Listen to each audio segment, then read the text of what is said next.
Hi, guys, and this is episode 3 of Popeful Thoughts with Betty.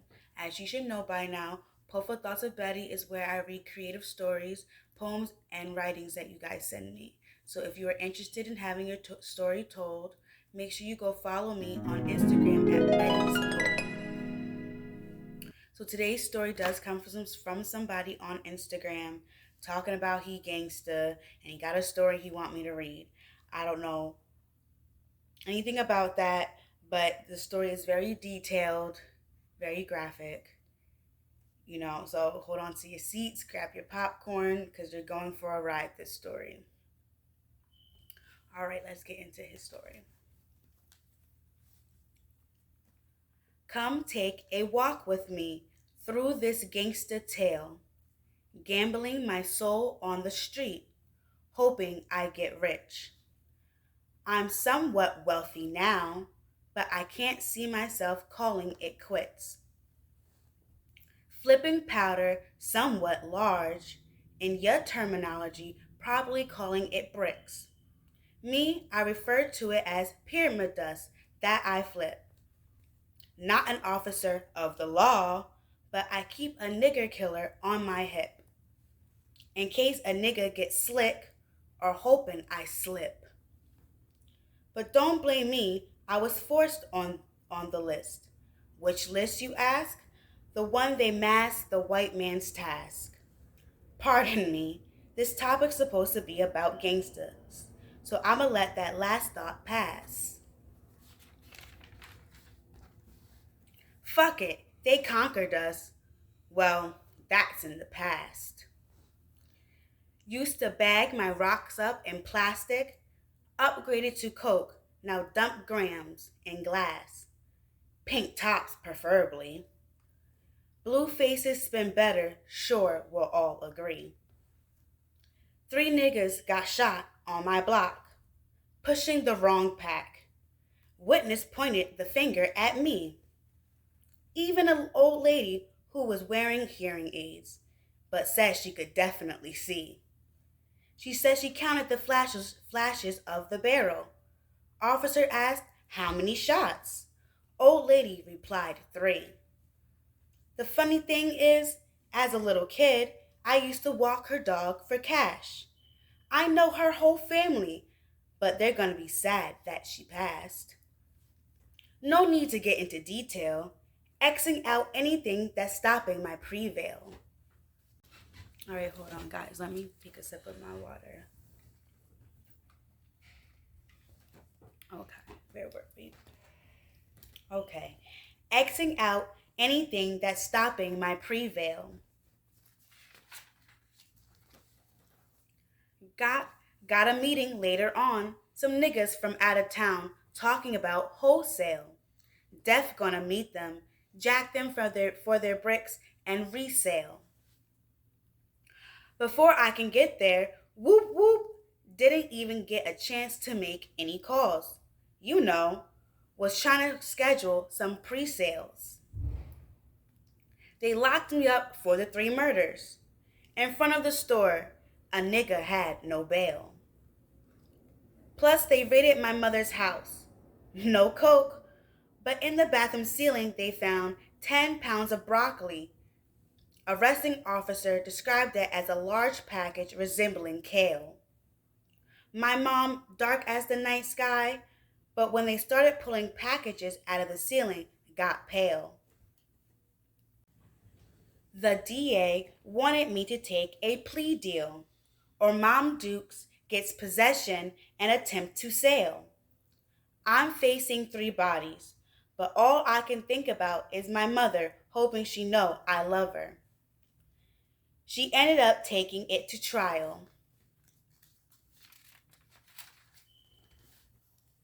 She got 10 years, been in there 3. But she up for appeal, hoping they won't dub her. I'm glad you walked with me on this gangsta tale. All the gangsters should leave. Shit about to get different. Because here is where I start snitching and began my rat tale. Police want me to tell my tale so I can save my tail. They already gave me 3 consecutive life sentences. But all I wanted was my mama out that cell. 58 years old, in prison for possession of 10 pounds and attempted sale. Obstruction of justice? How you gonna tell me you wouldn't snitch? Plus now they offering us both our freedom. For you gangster niggas, when we get out, I'll hand you my paperwork face to face so we can read them. I told on the whole hood. Next generation working for me now. Dads, cousins, and brothers writing home saying I'm a rat. They been in there 10 years. I'm gangsta and I got money, so you won't believe them. Plus you know how the hood niggas get locked up and no one see them. So that's where the story ends.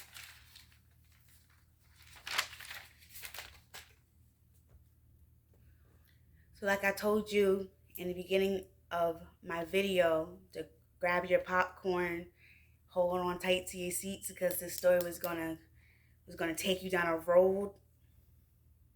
It took you down a road, like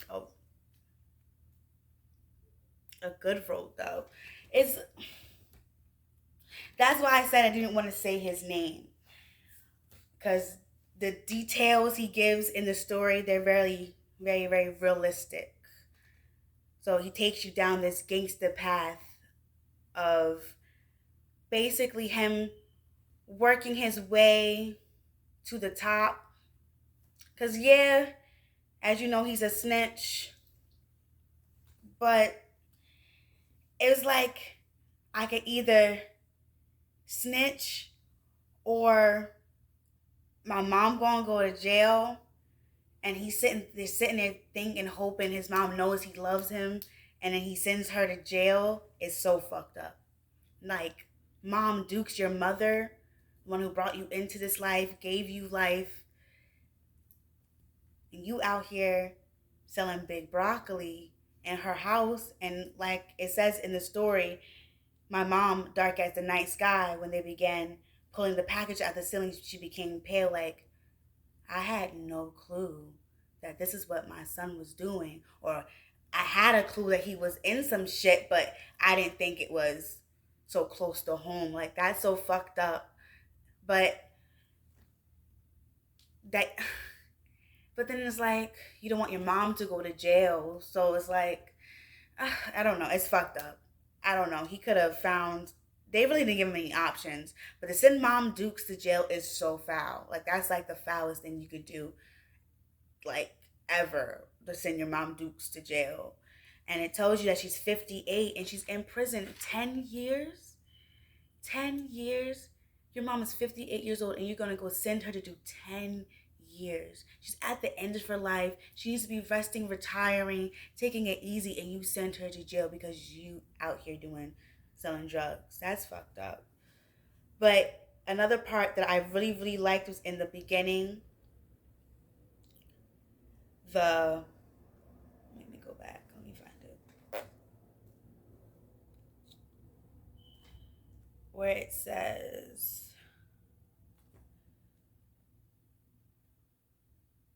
this part right here. So after it goes, me, I refer to it as pyramid dust that I flip. Not an officer of the law, but I keep a nigga killer on my hip in case a nigga gets slick, hoping I slip. Is a gangster ass. It's like that whole section right there is gangster as fuck if you really understand it. Like, he's not an officer of the law, but he keeps a nigga killer on his hip. It's like, when you're thinking of a cop, the cop is usually white. When a white cop shoots, usually what?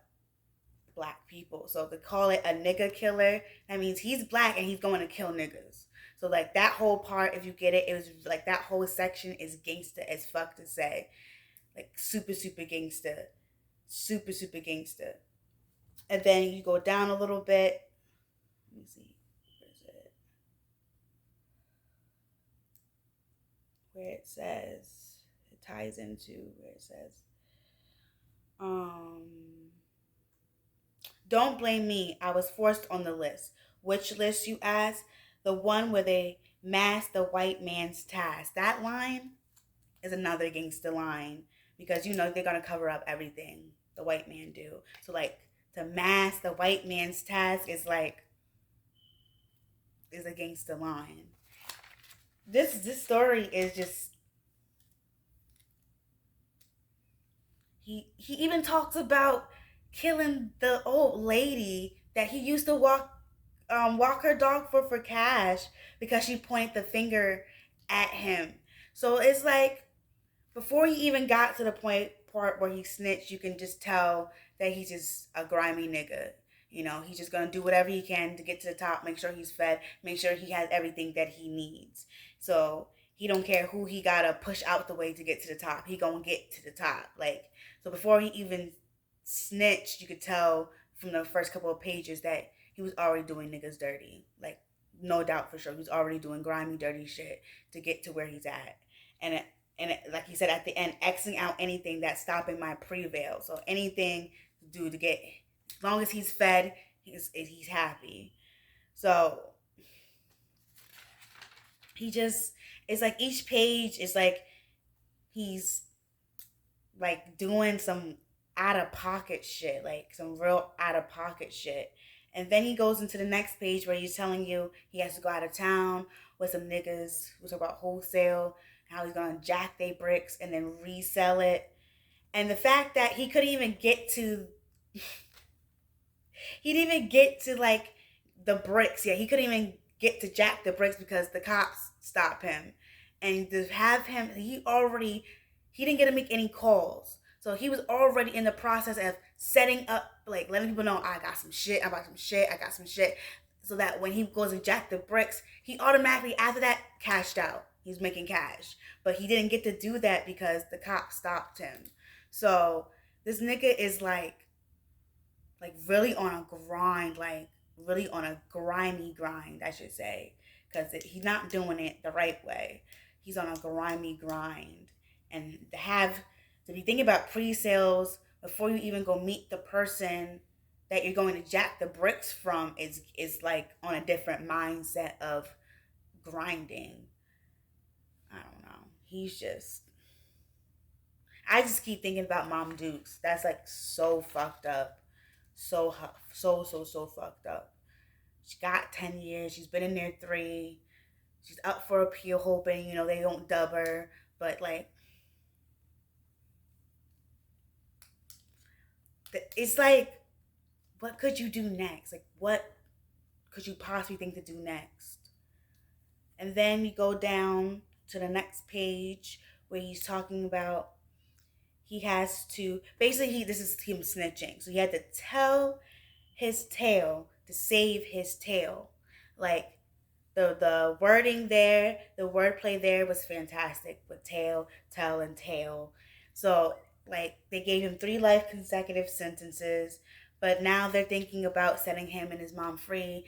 And he's going like, he's ready to tell you, he's ready to hand you paperwork. Like, look, like, it's like at this point, he's basically saying, yeah, I snitched. I really don't care. I'll sit down with you and we can read the paperwork together. We can go over it together. I'll explain exactly what was going on. So like at this point, he's like, you know what? I'm doing what I have to do to try to get myself on top. So at this point, you could kind of tell like, fuck it.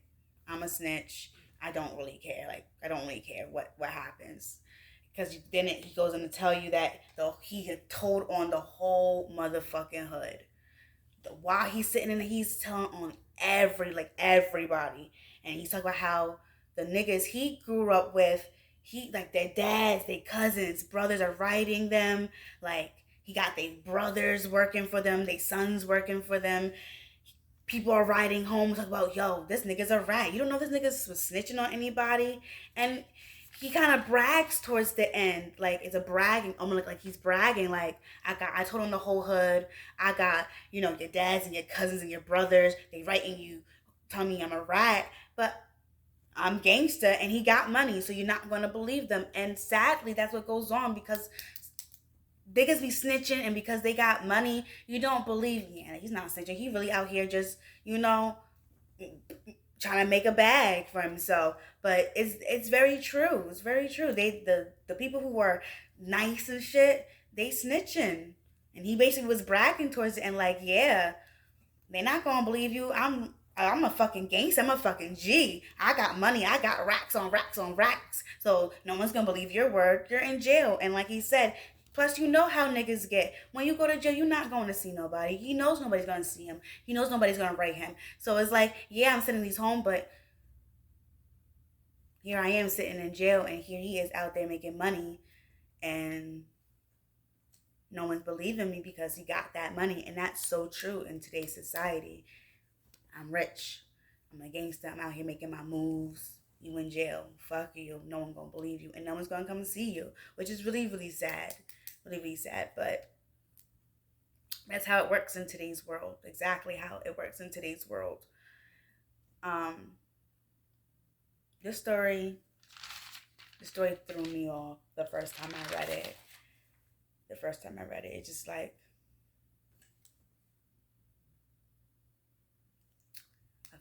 an official snitch that doesn't care. So, and those type of people are scary. But there is more to the story. He sent me a lot, like a lot. Like the story is very, very lengthy. So I am going to put this in the other half of this. It's gonna be a part 2 to this. So this is not where the story ends. It does not end here. It gets a lot more shit, but this is gonna be a part 1 to the story. So make sure you like, you comment, you subscribe, share my video with people, get me out there, let people know that I'm popping on. It's popping on Betty's Pope's channel, and look forward to hearing part 2 to this story. Let me know how you thought about it. Let me know down in the comments what was the fucked up part for you, parts that you liked, and I will see you in the next video.